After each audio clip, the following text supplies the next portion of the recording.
Trương Chi Thu và Tôn Thiếu Dương kết hôn.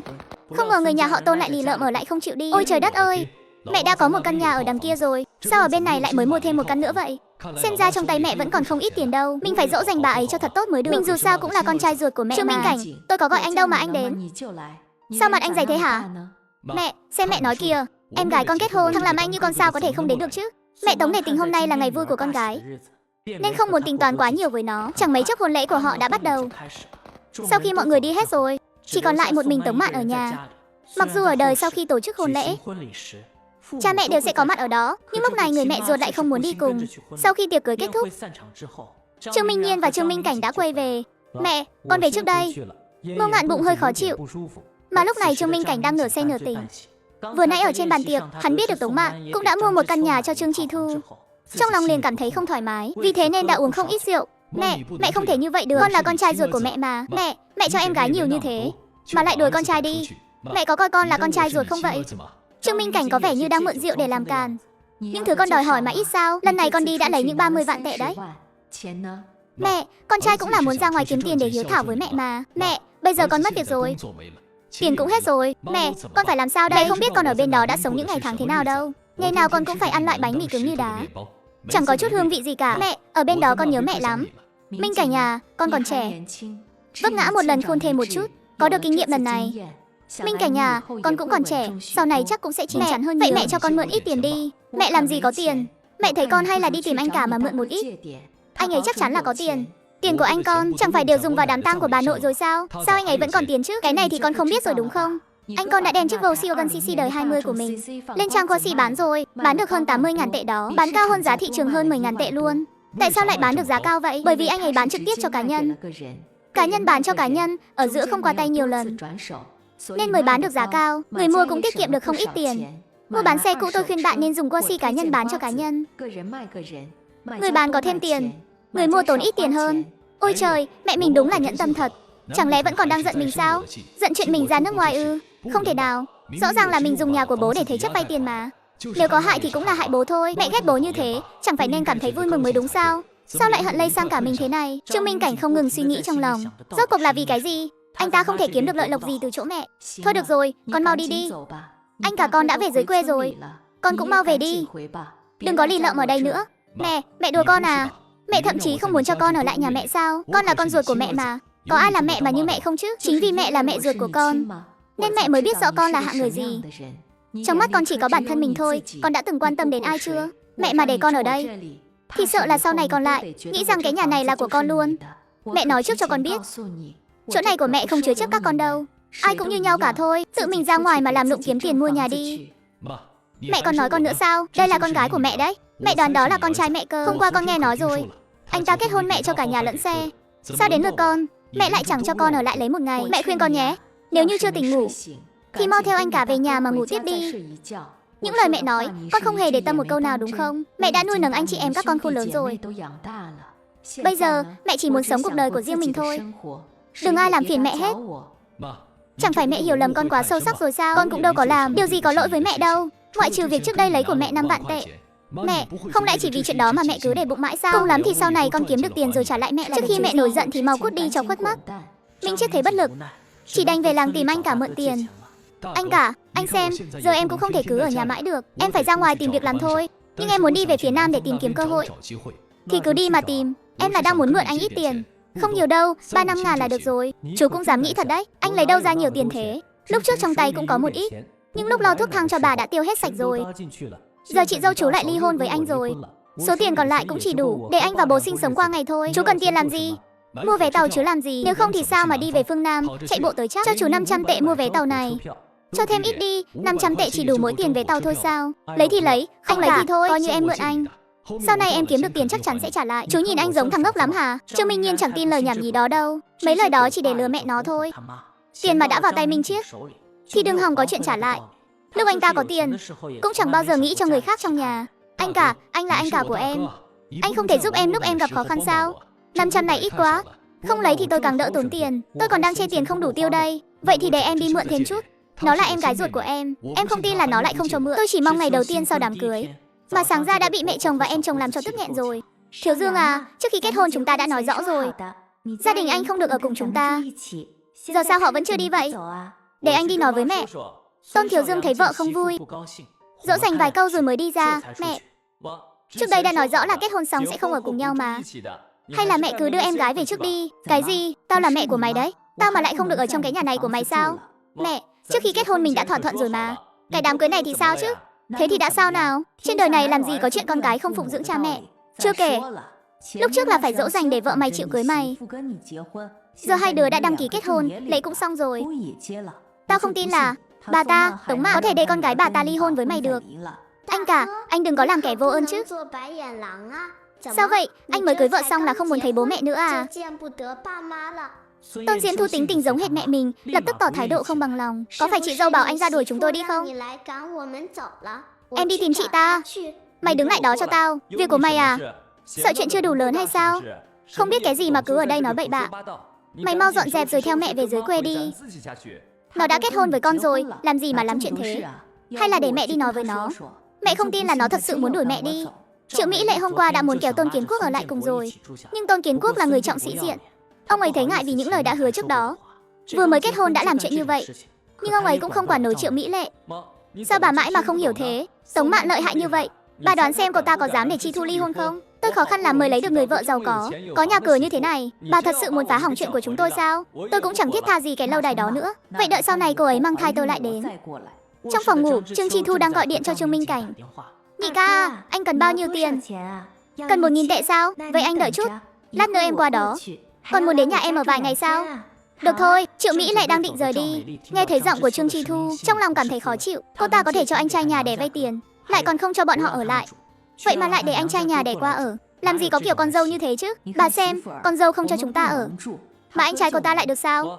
Bà đừng có xen vào chuyện của người khác nữa. Trương Minh Cảnh đến nhà, Chi Thu để ở nhờ. Trương Chi Thu và Tôn Thiếu Dương kết hôn, dường như có chút hối hận rồi. Thiếu Dương à, nhà cậu làm nghề gì thế? Cũng chẳng làm gì cả, chỉ là tìm việc gì đó làm trong thành phố thôi. Còn nhị ca thì sao?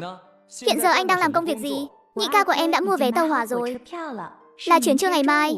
Anh ấy tối nay ở lại nhà mình một đêm, ngày mai sẽ đi ngay. Nhị ca, sao anh không ở chỗ mẹ? Nhà mẹ rộng hơn nhà mình mà đúng không? Cũng không kìm được câu hỏi. Ôi dào, tính tình mẹ không tốt. Mẹ không thích nhị ca. Tôn Thiếu Dương vốn hẹp hòi, bản thân anh ta cũng chẳng ưa gì người nhị ca này. Về điểm này thì anh ta và mẹ vợ lại cùng chung suy nghĩ. Mãi cho đến buổi chiều, Tống Mạn mới nhận được điện thoại của Trương Chi Thu, kể về những chuyện đã xảy ra từ hôm qua đến hôm nay. Toàn là kẻ tội mẹ của Tôn Thiếu Dương thế này thế nọ. Mẹ đã nói từ trước rồi, mẹ chồng của con không dễ chung sống đâu. Con mới cưới thôi mà.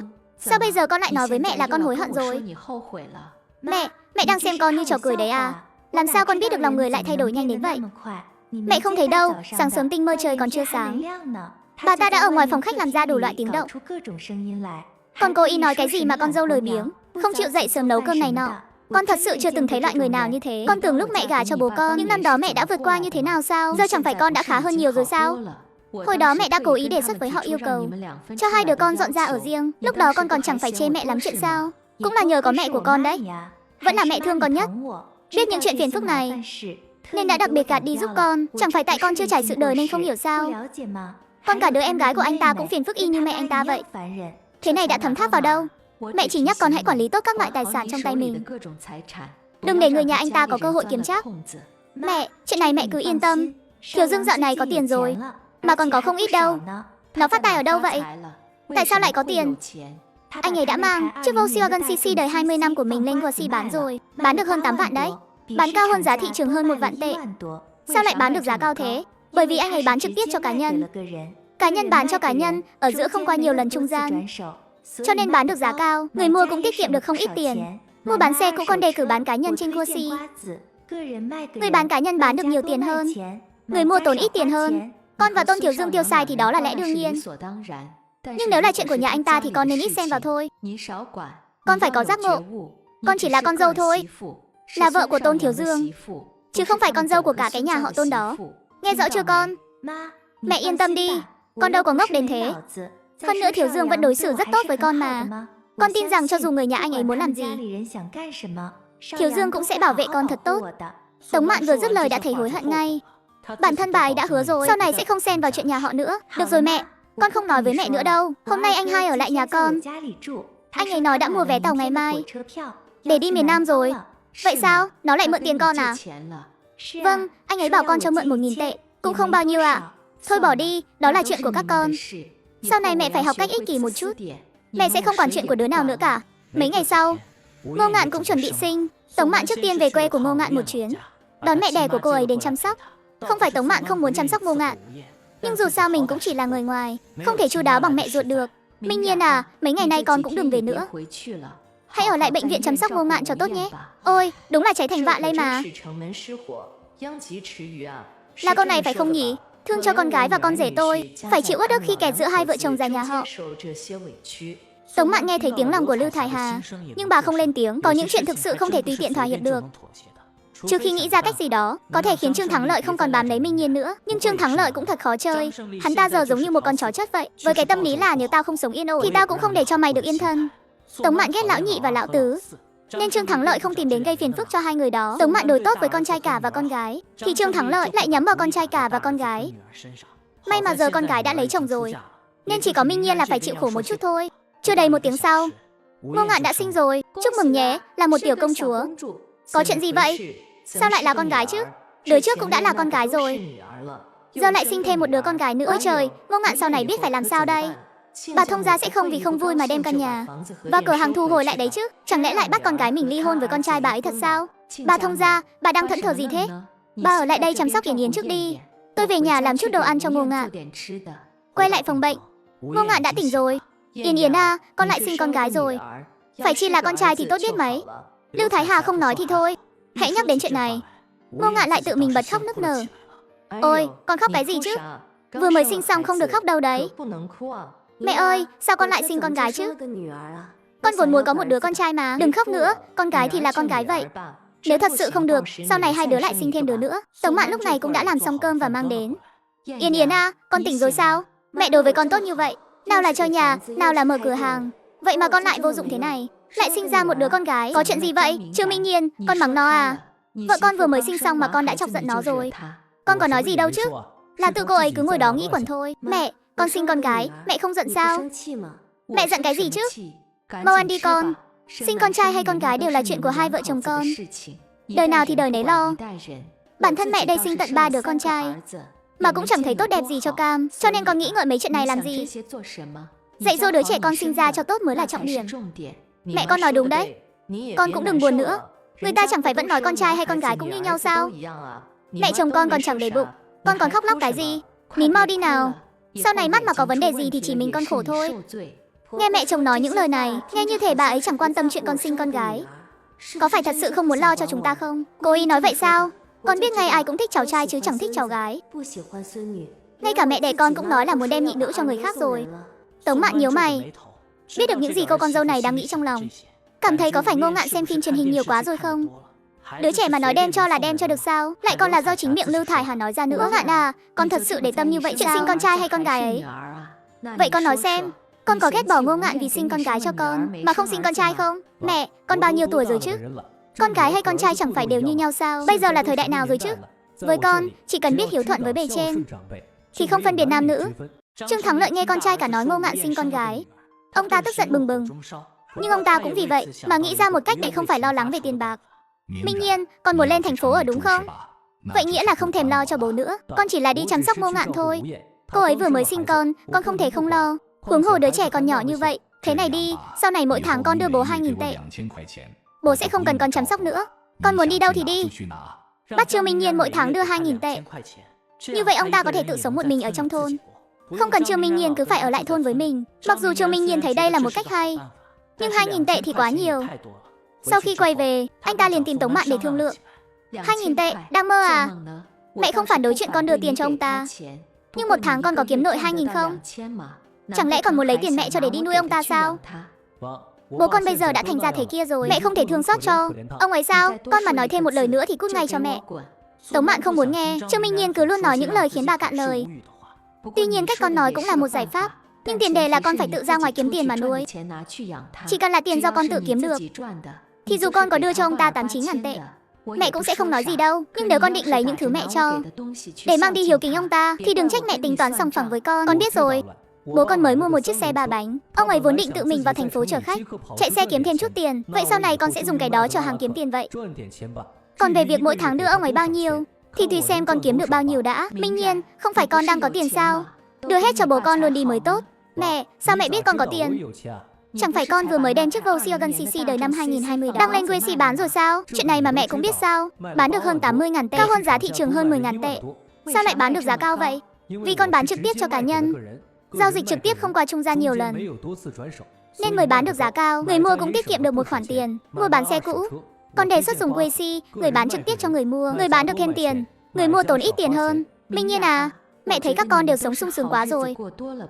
Con về làng mà hỏi xem, nhà ai phụng dưỡng người già mà đưa 2.000 tệ một tháng? Đa số mọi người lương tháng còn chưa tới 1.000 tệ.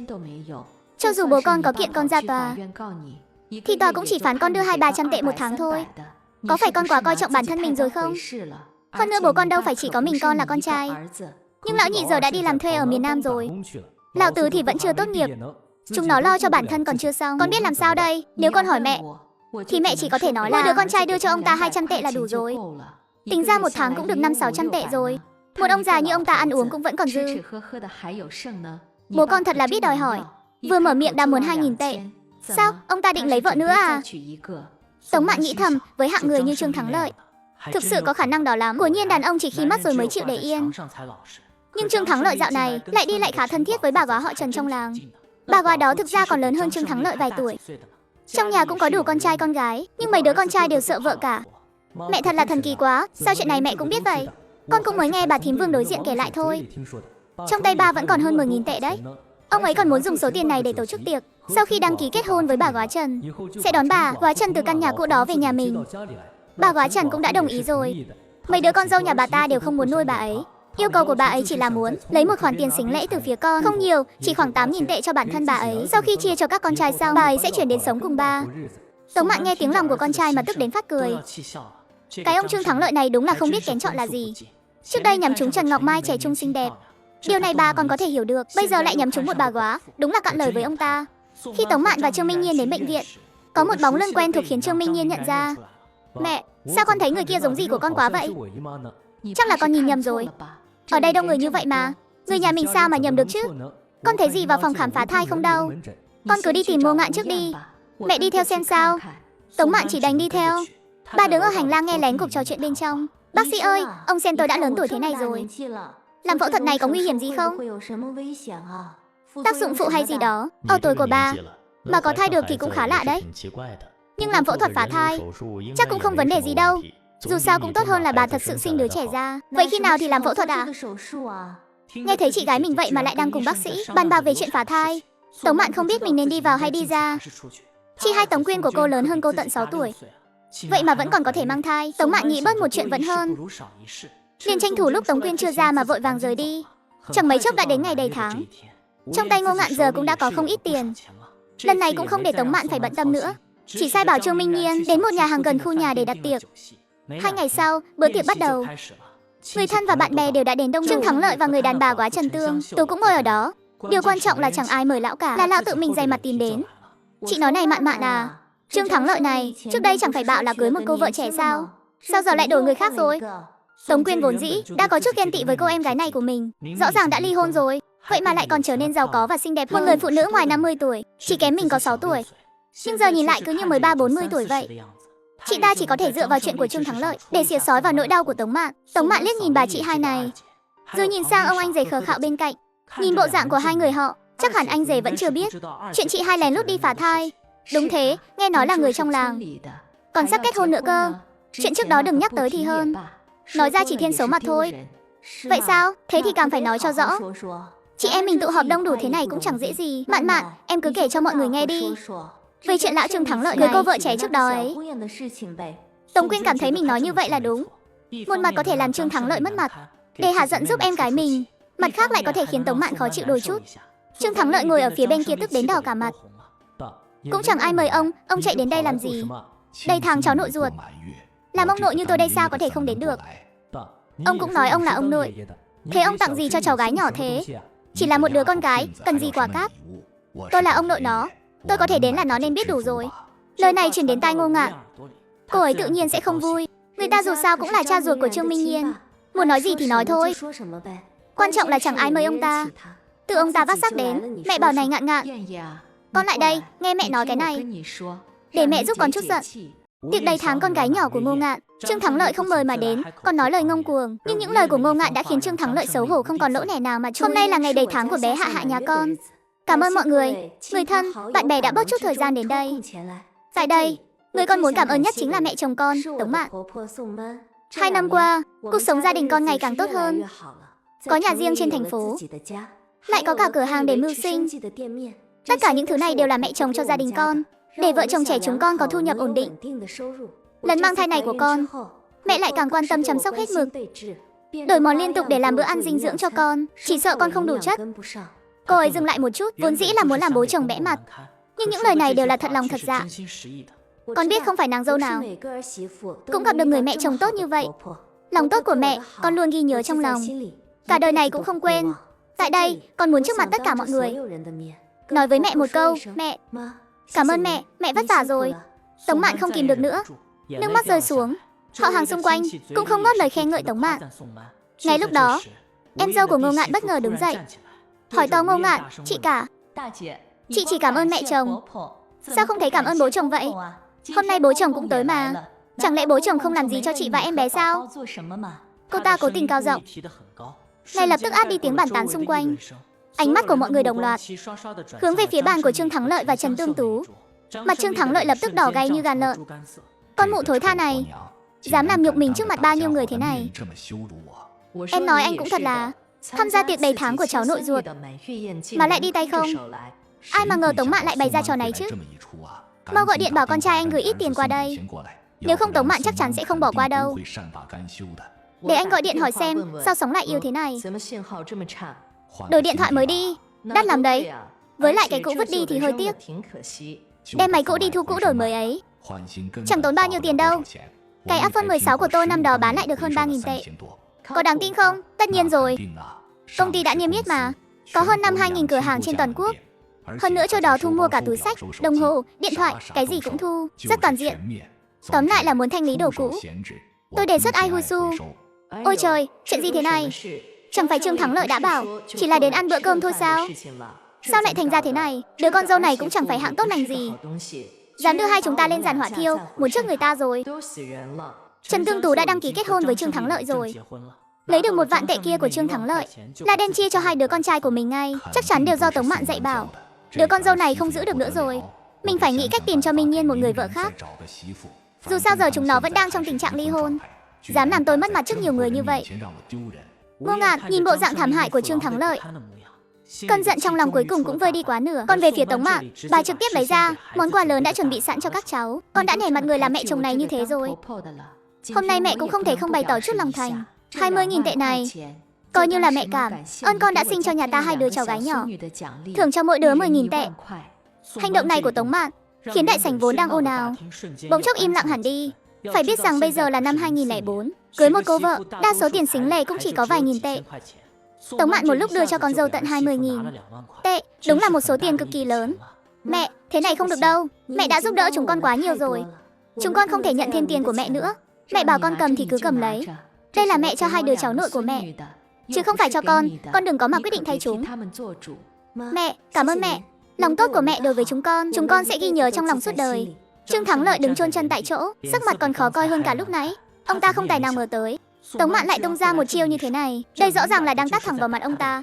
Ông ta đi tay không đến dự tiệc đầy tháng của cháu gái, trong khi Tống Mạn không chỉ chăm sóc Ngô Ngạn và các con hết mực, mà giờ còn xuất ra một lúc 20.000 tệ cho các cháu.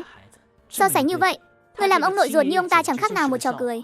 Trương Thắng Lợi không thể nán lại thêm được nữa. Ông ta lườm Tống Mạn và Ngô Ngạn một cái sắc lẹm, rồi quay người đi thẳng ra ngoài khách sạn. Tôi đã bảo người ta chẳng thèm thông báo cho ông cứ nhất quyết chạy đến đây làm gì, lại còn lôi cả tôi đi theo nữa. Giờ thì hay rồi đấy. Một người mẹ kế vừa mới đăng ký kết hôn như tôi, lần đầu tiên gặp mặt con cái của ông mà đã mất mặt đến nhường này. Ông còn bảo là ông không biết phải mua chút quà khác sao? Dù sao thì giờ bà cũng đã theo tôi rồi, mấy đứa trẻ cũng gọi bà một tiếng bà nội. Bà là phụ nữ, ông không biết mua cái gì đó cho đứa trẻ sao? Giờ lại còn quay sang đổ lỗi cho tôi à? Hừ, tôi là cái thá gì chứ?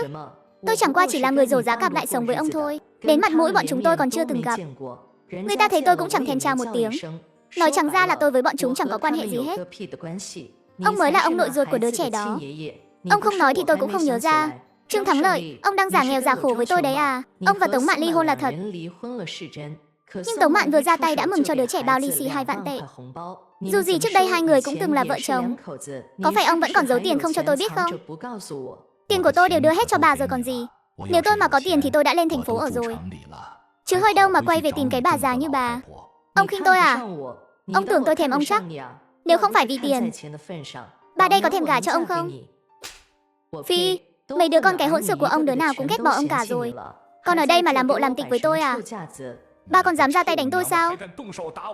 Trương Thắng Lợi làm sao nuốt trôi cơn giận này. Hắn giơ tay hướng về phía mặt của Trần Hương Tú, tát trả một cái. Trần Hương Tú cũng không phải dạng vừa. Bà ta ngồi bệt xuống đất gào khóc thảm thiết. Mọi người mau đến xem này. Trương Thắng Lợi đánh người rồi. Cái đồ không có lương tâm này. Đưa được chút tiền là muốn coi tôi như đầy tớ mà sai bảo. Giờ còn ra tay đánh tôi nữa. Bao nhiêu tiền của tôi đều đưa cho bà hết rồi. Bà còn muốn thế nào nữa? Lúc này, những người trong nhà đã biết hai người họ đang đánh nhau. Mạn Mạn à, cũng may là cô đã ly hôn với Trương Thắng Lợi rồi. Tôi thấy lão ta càng già càng lù lẫn. Xem mấy chuyện xảy ra mỗi ngày kìa. Chẳng sợ người ta cười cho thối mũi. Tôi thấy Trương Thắng Lợi này lại cưới thêm người nữa rồi. Hay là Mạn Mạn, cô cũng tìm người khác đi. Cô vẫn còn trẻ mà, mới có hơn 50 tuổi thôi. Hay là để tôi tìm cho cô một người bạn đời nhé. Anh cả, chị dâu, hai người thấy thế nào? Tống Mạn nghe chị hai lại nhắc đến chuyện này. Trong lòng chỉ cảm thấy rất phiền. Nhưng lúc này cô mới bắt đầu chú ý đến chị hai. Nghĩ lại lần trước nhìn thấy chị hai ở bệnh viện phá thai đó, cũng chỉ mới là chuyện của vài ngày trước. Đúng rồi dì hai, một tuần trước. Hình như bọn cháu thấy dì ở bệnh viện nào đó. Lúc đó cháu nói là gì? Mẹ cháu còn bảo là cháu nhìn nhầm nữa. Ý gì đây? Chẳng lẽ chuyện lần trước mình đi phá thai đã bị bọn họ bắt gặp rồi sao? Mình cũng đâu có thấy bọn họ đâu. Chuyện này là sao? Minh Nhiên này, đừng có mà nói ra ngoài đấy. Tống Quyên chột dạ. Lần này người nhà mẹ đẻ của cô ta đều ở đây. Đang ở đây hết rồi. Và lại chồng mình cũng đang ngồi bên cạnh. Em đi bệnh viện khi nào vậy? Cũng không nói với anh một tiếng. Là trong người không khỏe ở đâu sao? Đúng rồi chị hai. Hôm đó em cũng nghĩ là Ngô Ngạn nhìn nhầm, nên mới quay lại tìm chị. Nhưng thấy chị ở trong bệnh viện không có chuyện gì, nên em đi luôn, cũng không chào hỏi chị một tiếng. Cô ta có ý gì chứ? Cô ta còn quay lại nhìn nữa. Vậy rốt cuộc cô ta biết hay không biết chuyện mình đi phá thai ngày hôm đó? Đáng chết, lại còn dám ở đây nói ra chuyện này. Tuy không nói là khoa nào, nhưng lúc này lại nói chuyện này, chẳng lẽ là đang đe dọa mình? Nghĩ đến đây, Tống Quyên cũng không hoảng hốt, lại cười lên. Mạn Mạn à, em không muốn tìm bạn đời. Chị hai cũng không nói với em nữa. Chị cũng là lo chuyện ba đồng rồi. Sau khi về nhà, Trương Chi Thu nói với Tống Mạn là mình có thai rồi. Vậy sao? Có thai nhanh vậy à? Tống Quyên đã nhận lợi ích của lão Lưu, nhất quyết muốn giới thiệu Tống Mạn cho lão ta. Nhưng Tống Mạn cũng không phải dạng vừa. Mạn Mạn à, lần trước chị đến bệnh viện đó chỉ là để mua ít thuốc thôi. Chị có đứa con gái của người bạn, không cẩn thận mang thai, muốn chị giúp mua thuốc phá thai ấy mà. Toàn là mấy chuyện chẳng vẻ vang gì. Em đừng có hiểu lầm nhé. Em cũng có nói gì đâu. Chị, có phải chị nghĩ nhiều quá rồi không? Chị cũng đã có tuổi rồi.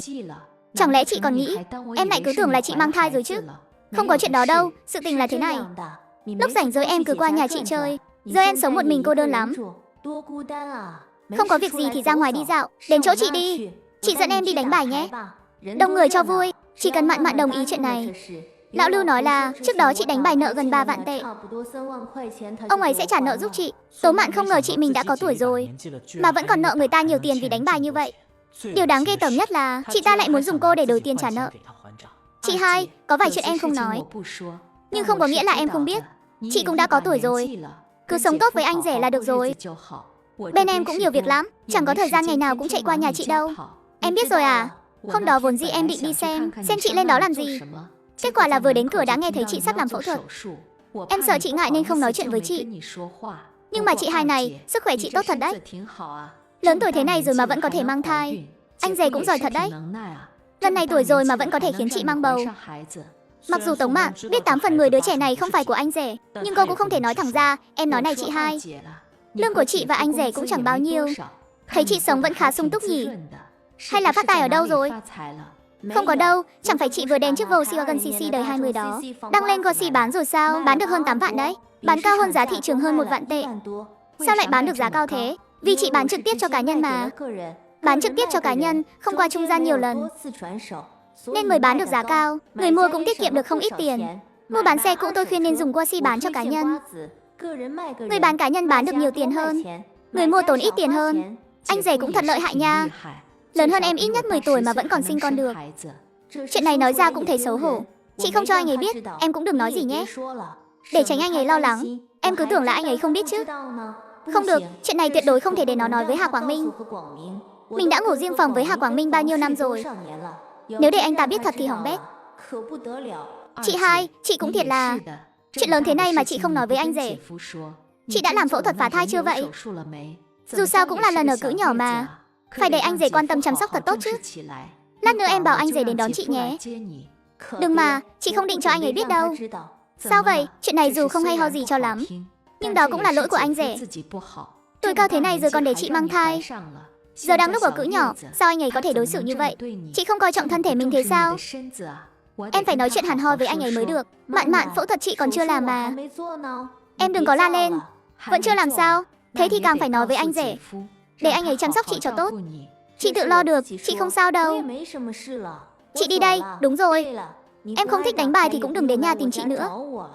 Tống Quyên, lúc này cô ta không dám để Tống Mạn đến nhà mình nữa. Lại sợ Tống Mạn thực sự sẽ đem chuyện xấu hổ này kể cho Hà Quảng Minh. Lập tức dặn dò thêm lần nữa, chuyện này em đừng có nói với ai. Chị tự mình đi bệnh viện một chuyến là xong thôi. Nói ra lại để người ta cười cho.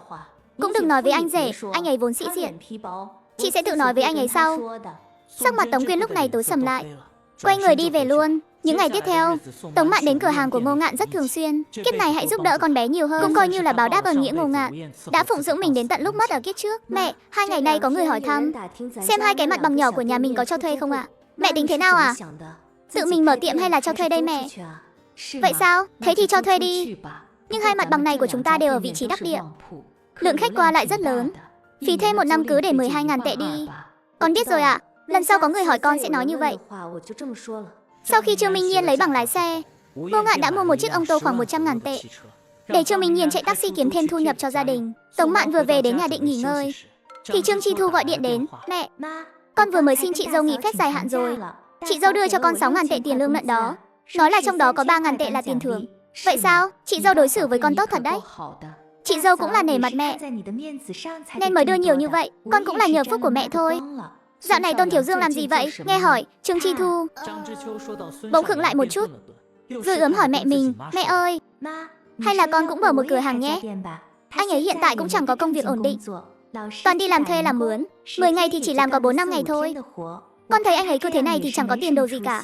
Nói đến đây, Trương Chi Thu vẫn rất ngưỡng mộ việc chị dâu có một cửa hàng kinh doanh. Cô ta biết mẹ mình vẫn còn một mặt bằng nữa, nhưng mãi vẫn chưa cho thuê, vẫn đang để trống.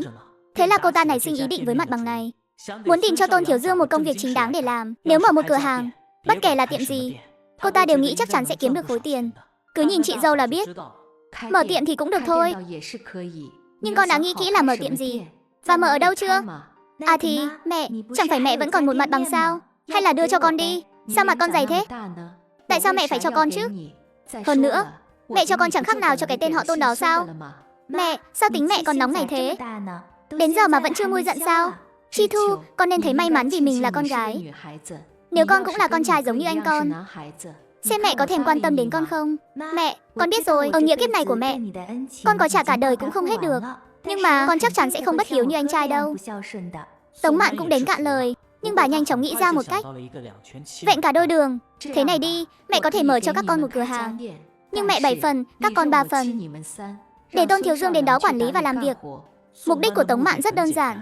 Làm như vậy tương đương với việc để Tôn Thiếu Dương làm thuê cho mình, bản thân còn có thể dành tay làm việc khác. Mẹ, con đồng ý với ý tưởng này của mẹ. Con muốn kinh doanh giống như chị dâu. Ý con là lại mở thêm một tiệm nữa ở đây sao? Con nghĩ chị dâu con sẽ đồng ý chắc. Cũng đúng nhỉ. Vậy thì mở tiệm gì bây giờ? Con về xem lại khu vực gần khu nhà các con, xem có mặt bằng nào không. Thực sự muốn mở thì đừng mở ở phía bên này. Thực ra bà cũng muốn tự mở một cửa hàng thực phẩm tươi sống, chỉ là hiện tại cháu gái nội còn quá nhỏ. Gần đây bà muốn tìm một bảo mẫu cho Ngô Ngạn, sau nửa tháng giúp trông trẻ. Bà cũng cảm thấy khá mệt mỏi. Tôn Thiếu Dương sau khi về nhà, nghe Trương Chi Thu kể lại chuyện này, anh ta lập tức không bằng lòng. Trương Chi Thu cùng Tống Mạn mở tiệm cho Tôn Thiếu Dương kinh doanh. Vừa nghe đến việc chia lợi nhuận, Tôn Thiếu Dương liền tỏ vẻ khó chịu. Em nghĩ hay quá nhỉ? 1 đồng cũng không bỏ ra mà đòi chiếm 7 phần. Anh còn chẳng dám nghĩ như thế. Trương Chi Thu đảo mắt một cái. Mẹ em cho chị dâu tận 7 phần đấy. Đó là vì đó là con trai và con dâu ruột của mẹ. Nhưng dù sao em cũng là con gái, lại con gả cho Tôn Thiếu Dương rồi, sao có thể được đối xử giống như chị dâu chứ? Cũng may mà Tôn Thiếu Dương anh dám nghĩ như vậy. Vậy chẳng phải trước đây chị dâu cũng không bỏ ra xu nào sao? Chị dâu dù gì cũng chỉ là con dâu thôi. Em là con gái ruột mà. Tại sao lại phải khác nhau chứ? Tôn Thiếu Dương, mặt em không có dày như anh đâu. Nếu không anh tự đi mà nói với mẹ em đi. Không phải, thì người ta chẳng phải vẫn nói rể cũng là con sao? Thật ra anh với chị dâu cũng giống nhau thôi. Đều không phải con ruột của mẹ. Nhưng sau này anh cũng có thể phụng dưỡng mẹ mà. Anh cũng đừng nói với em mấy lời này nữa. Em biết anh có ý gì rồi. Nhưng chúng ta cũng không được quá đáng quá. Nếu mẹ thực sự mở cửa hàng, đừng nói đến chuyện chia lợi nhuận cho chúng ta. Chỉ riêng việc để hai chúng ta quản lý. Một tháng trả cho anh 3.000 tiền lương cũng đã tốt hơn hiện tại của anh rồi. Nếu anh thực sự này lòng tham, là mẹ em không vui, thì ngay cả 3.000 tiền lương này cũng chẳng có phần của anh đâu. Anh hãy suy nghĩ cho kỹ đi. Trương Chi Thu tuy lụy tình, nhưng cô ấy vẫn luôn nhớ những lời mẹ đã dặn, là phải quản lý tốt tài sản của mình. Cho nên dù mẹ có đồng ý chia lợi nhuận cho cô ấy, thì cô ấy vẫn không muốn để Tôn Thiếu Dương biết chuyện này. Vậy được rồi, ít nhất vẫn có thể nhận lương. Tốt hơn là đi làm thuê bên ngoài. Nếu anh thực sự muốn nhận lợi nhuận, thì anh hãy góp tiền ra đi. Đến lúc mở tiệm thì tính toán sổ sách, xem anh bỏ ra bao nhiêu, chiếm bao nhiêu phần trăm. Trương Chi Thu biết nhà họ Tôn không lấy đâu ra tiền, nên mới cố ý nói như vậy. Vậy mở một cửa hàng giống như của chị dâu thì phải tốn bao nhiêu tiền? Mặt bằng đó rộng 40 mét vuông, 80.000 là tiền nhượng quyền thương mại. Chi phí đầu tư ban đầu cũng phải hơn 200.000 rồi. Chi Thu à, chẳng phải trong thẻ của em có tiền sao? Chúng ta cứ lấy ra trước đi. Tôn Thiếu Dương, em nói cho anh biết, em sắp sinh con rồi đấy. Số tiền này là để dành sau này nằm viện sinh con đấy. Anh nghĩ xem từ lúc kết hôn đến giờ anh đã kiếm được bao nhiêu tiền rồi. Đừng có lúc nào cũng nghĩ đến chuyện lấy tiền của tôi để làm việc gì đó. Anh nghe em đi, mẹ em đang mở cửa hàng, anh cứ đi làm trước đi. Lương tháng 3 không cũng không phải là ít đâu. Nếu thực sự muốn ăn chia hoa hồng, đợi sau này anh có tiền rồi, hãy đi thương lượng với mẹ em sau. Tôn Thiếu Dương nghĩ cũng phải. Hơn 200.000 không phải là con số nhỏ. Đừng nói là 200.000, nếu không phải Chi Thu có tiền, hiện tại anh ta lại chẳng đi làm gì. Trong tay đến mấy ngàn tệ cũng không có. Em nói đúng đấy, cứ kiếm tiền trước đã. Mấy ngày tới anh sẽ ra ngoài đi dạo một vòng, nghe ngóng xem có cửa hàng nào có thể sang nhượng lại không. Ngô Ngạn mỗi ngày đều bận rộn ở cửa hàng, Trương Minh Nhiên thì lái taxi kiếm tiền. Đứa trẻ đều do Tống Mạn trông nom, nhưng Tống Mạn tuổi tác đã cao, có chút lực bất tòng tâm rồi. Ba liền muốn tìm một người giúp việc ở quê lên giúp đỡ trông cháu. Chị dâu cả của Tống Mạn là Hứa Khanh sau khi nhận được tin, liền vội vàng bàn bạc với người nhà. Mạn thuê người giúp việc cho Ngô Ngạn trả 600 một tháng đấy. Chỉ là trông trẻ với nấu cơm thôi. Con dâu cả của Hứa Khanh lên tiếng trước, những 600 một tháng lận. Hay là để con đi cho. Con đi sao? Chuyện này em là không hay. Có gì đâu ạ, là làm việc đàng hoàng mà. Con cái nhà mình cũng lớn cả rồi. Con đi kiếm ít tiền thì gia đình cũng dư giả hơn chút. Với lại con là mợ họ của con gái nhỏ nhà Ngô Ngạn, con chắc chắn sẽ không đối xử tệ với đứa bé đâu. Không thể để con đi được đâu. Gia đình cô Út sẽ cảm thấy ngại ngùng lắm. Linh Linh, con thực sự không thể đi đâu. Bây giờ mẹ còn phải trông con cho Văn Xỉu nữa. Nhiều lúc bận đến mức nấu cơm cũng không kịp. Con cứ ở nhà giúp mẹ một tay đi. Chẳng lẽ chúng ta cứ ở trong thôn làm ruộng mãi sao? Nhà mình còn đang nợ cô Út nhiều tiền như thế. Nếu không nỗ lực một phen thì đến bao giờ mới trả hết nợ đây? Triệu Linh Linh không lo lắng không được mà. Số tiền nợ để chữa bệnh cho bố chồng, anh ấy cũng xem như đã nhận ra rồi. Đã cho lão nhị ra riêng, là cho họ thêm 30.000 tệ. Nhưng số tiền này thì làm được gì chứ? Tống Phàm bên này không cần nhắc chuyện con gái trước tiên, chuyện mở cửa hàng, mà là tự mình chuẩn bị mở một siêu thị thực phẩm tươi sống. Một mình chắc chắn không lo xuể được. Thế là anh ấy lại gọi điện cho chị dâu. Chị dâu à, Văn Nhạc giờ đang làm gì thế? Văn Nhạc cũng chỉ ở nhà làm việc đồng áng thôi, không có việc gì quan trọng. Tống Mạn nói ngắn gọn, nói về chuyện mình sắp mở siêu thị thực phẩm và việc thiếu nhân lực. Cô Út muốn mở siêu thị sao? Một mình bận không xuể nên muốn Văn Nhạc đến giúp. Mỗi tháng trả lương 2.000 tệ. Con hỏi Linh Linh có muốn đi không? Lương cũng như vậy luôn. Thật sao? Con đi. Thế con Dụng Vươn ở nhà thì sao? Mấy sao ruộng ở nhà để mẹ lo cho. Dù có chồng tốt đến mấy cũng chẳng kiếm được bao nhiêu tiền. Hai đứa cứ đi làm việc của mình đi, bỏ lỡ công việc cô Út giao cho. Mẹ thấy các con cũng chẳng tìm được việc gì khác đâu. Chuyện này cũng nhờ cô Út nghĩ đến gia đình mình. Nếu không thì làm gì đến lượt các con. Lại còn trả 2.000 một tháng nữa. Phải làm cho thật tốt đấy. Được ạ, chúng con nhất định sẽ làm tốt. Ruộng ở nhà nếu bố con thật sự không trồng nổi thì cứ để nhà lão nhị trồng đi. Chuyện cô Út muốn tìm bảo mẫu, hai đứa đừng có nói lung tung. Mẹ phải tự mình chọn lấy một người, phải là người thật thà mới được. Nếu tìm không đúng người, chỉ tổ gây thêm phiền phức cho cô Út thôi. 3 ngày sau, Tống Văn Nhạc cùng vợ và một người phụ nữ hơn 40 tuổi đã đến nhà Tống Mạn. Trước khi đến, Tống Mạn đã biết rõ lai lịch của cô ấy. Chồng mất rồi, hai đứa con vẫn đang đi học.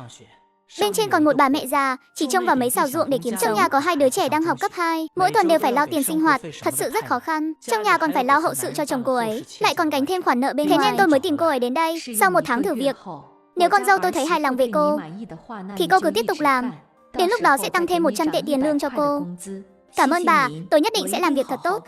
Cô à, chúng cháu cứ ở đây, thuê một căn phòng gần đây để ở trước đã. Cô còn định bảo các cháu cứ ở lại nhà cô mà. Cô đối xử với chúng cháu như vậy là tốt lắm rồi. Sao chúng cháu có thể được đằng chân lăn đằng đầu chứ? Hơn nữa, chúng cháu thuê phòng bên ngoài cũng tiện hơn, không cần thiết phải ở hẳn trong nhà cô đâu ạ. Được rồi, vậy các cháu cứ ở tạm đó đi. Đợi tìm được phòng rồi chuyển qua cũng không muộn. Tống Mạn bất ngờ nhận được cuộc gọi từ số lạ. Sau một hồi hỏi thăm mới biết hóa ra là con trai thứ hai Trương Minh Cảnh. Mẹ có nhớ con không? Trương Minh Cảnh hiện tại đang rất đắc ý. Nửa năm trước sau khi anh ta đến tỉnh Quảng Đông, phát hiện ở đây hầu như toàn là các xưởng điện tử. Tuy rằng hơn nửa năm ở nước ngoài đó chẳng thu hoạch được gì cả, nhưng anh ta cũng đã luyện được vốn ngoại ngữ lưu loát, rất thuận lợi vào làm việc tại một công ty ngoại thương lớn, trở thành một nhân viên kinh doanh. Lương tháng đầu tiên đã là 6.000 tệ. Sau khi qua 3 tháng thử việc, năng lực nghiệp vụ của anh ta rất nổi trội, lương trực tiếp tăng lên 12.000 tệ. Còn có cả bạn gái nữa. Bạn gái tên là Lý Na. Hai người đã quen nhau được hơn 3 tháng rồi. Kẻ mất tích hơn nửa năm trời mà cũng nhớ đến tôi sao? Nói đi. Lần này anh gọi điện về là muốn làm gì? Dù sao thì tiền là không có đâu, mạng lại càng không có. Mẹ xem con trai mẹ có tệ đến mức đó không? Mẹ, lần này con gọi để báo với mẹ một tiếng. Con ở đây nửa năm đã tiết kiệm được hơn 30.000 tệ rồi. Trước đây mẹ luôn nói con không hiểu chuyện. Con cũng biết mình nợ mẹ rất nhiều không sao trả hết được.